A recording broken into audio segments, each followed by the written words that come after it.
Shout out, I'm Jerry, about to check out 10 times karma was real in wrestling. This video is about what culture wrestling. Karma is a scary thing. It can happen at any given time, like anywhere, anytime it can hit you. So y'all must, it can be good karma or bad karma. Whatever you do in life, you treat people wrong, it'll come right back to you. So we about to hop into this video and see how karma was real in wrestling. Let's go.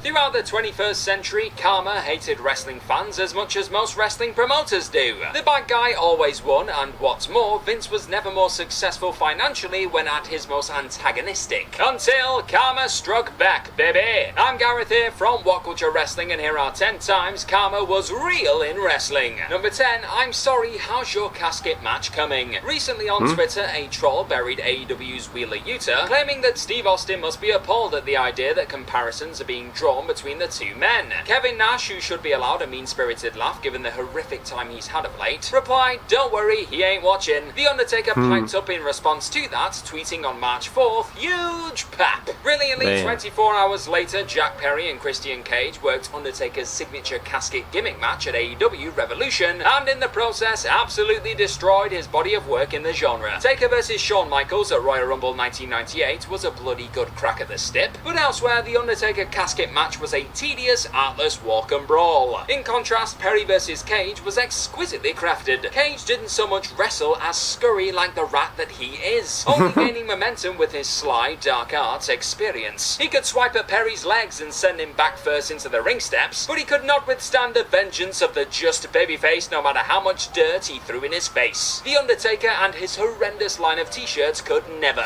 Number 9, the legacy of Hulk Hogan. Hulk Hogan was a glorified infant who thought the entire world revolved around him. It was of tremendous importance that ego was so had to damn know big. how big, tough, and heroic he was in a fake sport. He had to always win. Nobody was stronger, and if he had to get beat, he'd simply use his vast influence to get that person hired to a different promotion, just so he could beat them back. The only difference between Hulk Hogan and an actual child at WCW Bash at the Beach 2000 was that a child would have petulantly kicked their legs about. That's literally it. Hogan couldn't job. You see, all the Hulkamaniacs wouldn't be able to take it. They depended on the time-traveling Metallica bassist to learn the moral code of what it means to be a man. Given that Hogan was a deluded narcissist who was interested not in being a hero, but making lots of money and pretending to be tough to the detriment of an entire industry, it's karmic retribution that he was revealed through saying the N-word, literally admitting to being a racist and never fully apologizing, to be a complete piece of crap. Number 8, JBL gets sparked clean out. JBL was never the most pleasant individual by all accounts. A big obnoxious lad who was very into protecting the sanctity of the business, JBL was a self-anointed locker room leader who made sure any newbies learned the warped, ugly etiquette of the pro wrestling locker room. What that dude named Blue Meanie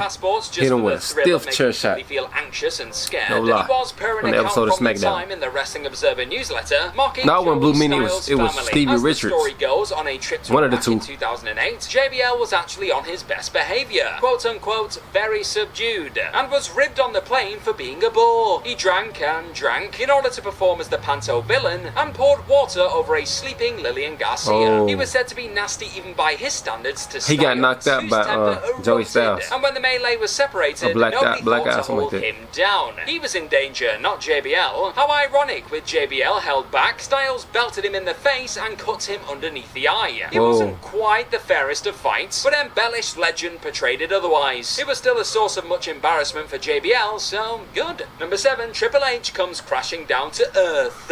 As D-Generation X were inducted into the 2019 Hall of Fame, Triple H cracked a joke at Billy Gunn's expense. Gunn was bound for the fledgling All Elite Wrestling outfit and claimed that Vince McMahon couldn't fire him anymore. Triple H replied with, "Vince will buy that pissant company just to fire you again." And Triple H thought it was a pissant company, you see. NXT was better than AEW, come on. They just promoted a great NXT TakeOver New York show built with 3 months worth of promos that few people saw and even less remember. Yet in under 12 months after Vince made NXT compete with Dynamite head-to-head, AEW had slaughtered NXT in the massacre that was the Wednesday Night Wars and stole its USP as the wrestling alternative. How embarrassing, eh? Number 6, the final chapter of Bret Hart vs Shawn Michaels. The very real feud between Shawn Michaels and Bret Hart had, before 2019 anyway, disproved the existence of karma. Hart took himself a bit too seriously, but Michaels was was the heel in that 1997 program. Michaels, who it should be noted was struggling badly with addiction at the time, was an inescapable professional nightmare whose diabolical behaviour bled into the Hart family home. He told Hart that he'd never put him over and implied that he was having an affair with Sonny. Then, at Survivor Series 97, Michaels was a willing participant in the Montreal Screwjob. He didn't come up with the idea, but he didn't veto it either. By 2002, Michaels had returned to WWE and, over the next 7 years, added a second epic legacy to his career, fusing his somehow timeless athleticism with a much deeper emotional heft. He became even more of an in-ring great. Hart, meanwhile, was forced into retirement after suffering a concussion at the hands, or rather reckless foot, of Bill Goldberg. He also suffered a life-altering stroke. To this day, he cannot stand death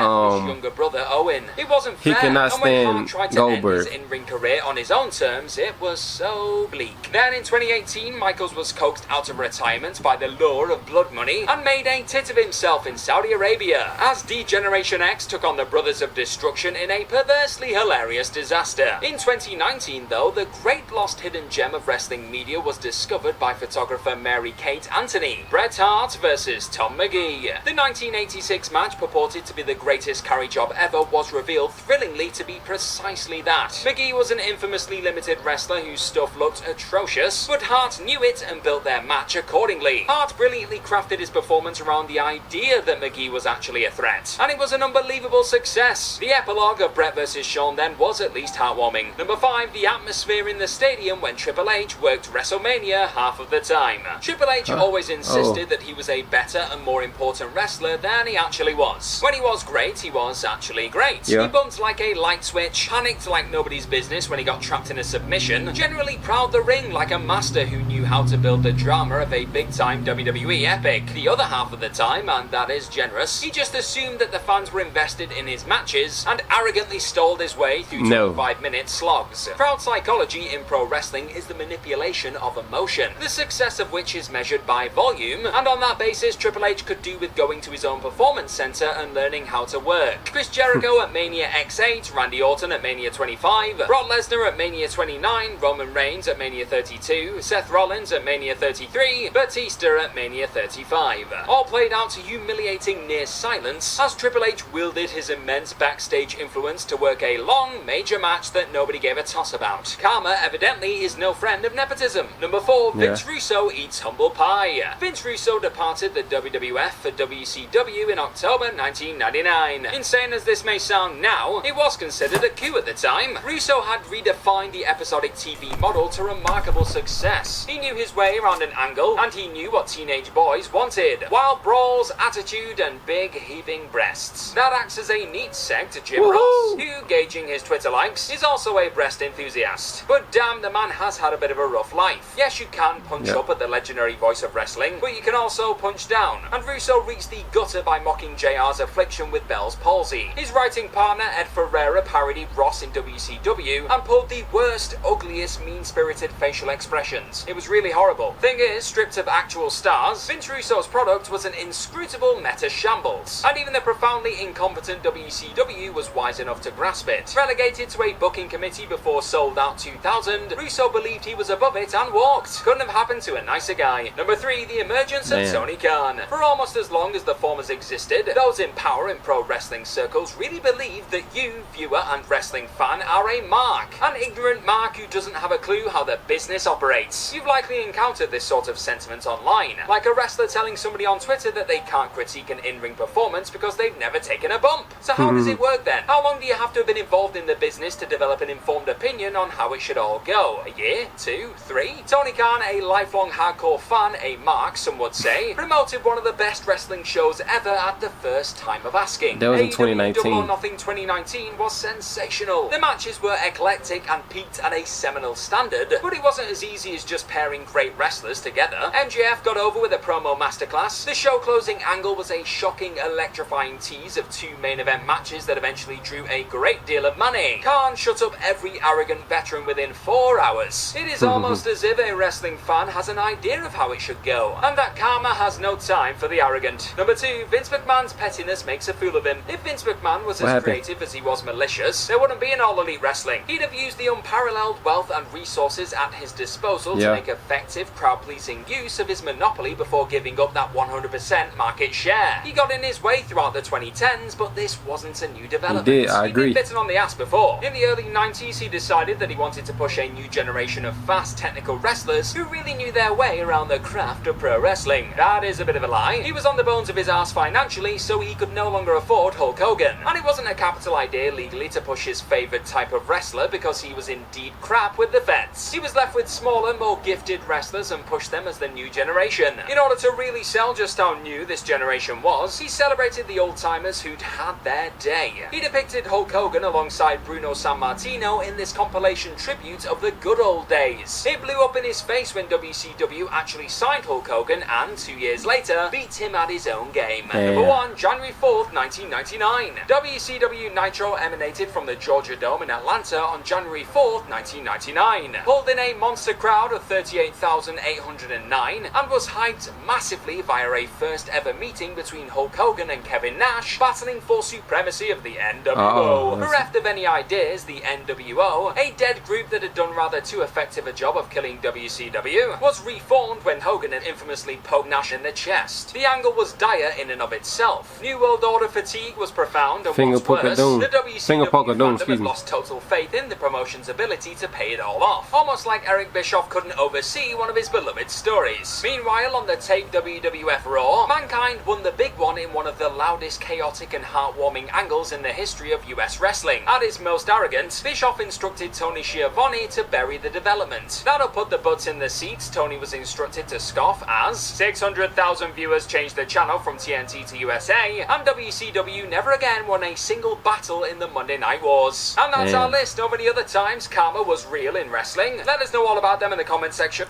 Alright y'all, great video man. Let me know down below in the comments of what y'all thought of my reaction to this video. Like, comment, subscribe. Until next time, I'm out. Peace.